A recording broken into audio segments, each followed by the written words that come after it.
Intrusive thoughts break into your regular thoughts. You think your thoughts and then find other, strange thoughts, often very disturbing, among your thoughts.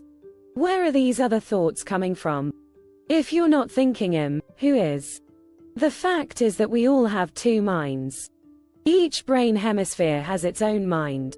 Psychologist Julian Jaynes, with his bicameral hypothesis, claimed that once upon a time the right hemisphere spoke to the left hemisphere, as God to man, or executive to worker.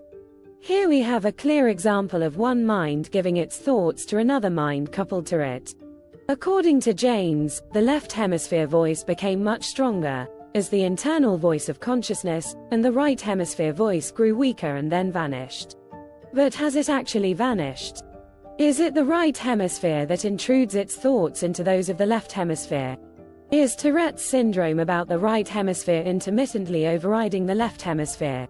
In normal people, the dominant left hemisphere inhibits the voices of the right hemisphere. Sometimes, that inhibition fails, and the right hemisphere throws its thoughts into the left hemisphere's awareness. With schizophrenia, right hemisphere voices, perceived to come from outside, can overwhelm the left hemisphere. People imagine they have only one mind and one train of thought. How wrong! They have conscious thoughts and unconscious thoughts, and intrusive thoughts are where unconscious thoughts from the right hemisphere have bubbled up in the stream of consciousness of the left hemisphere. Dr. Jekyll and Mr. Hyde is about someone with two distinct minds, wrestling for control of one body.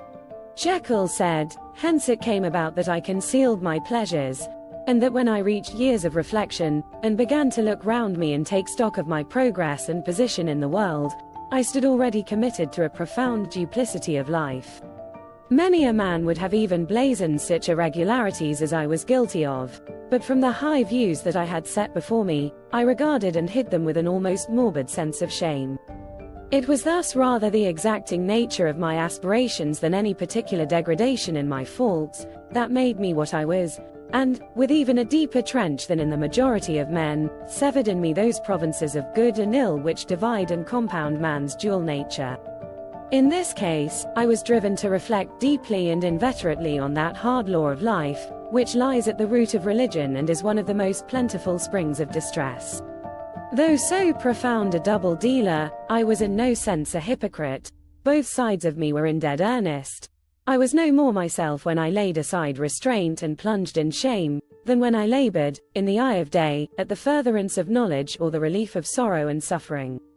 And it chanced that the direction of my scientific studies, which led wholly towards the mystic and the transcendental, reacted and shed a strong light on this consciousness of the perennial war among my members. With every day, and from both sides of my intelligence, the moral and the intellectual, I thus drew steadily nearer to that truth, by whose partial discovery I have been doomed to such a dreadful shipwreck, that man is not truly one, but truly two. Jekyll had more than just intrusive thoughts. He had an intrusive alternative personality that could take him over. Does the same thing happen with people with bipolar disorder? What about malignant narcissism? With that condition, a false self is so intrusive that it replaces the true self. Jesus Christ was supposedly someone with two natures, human and divine, in one body.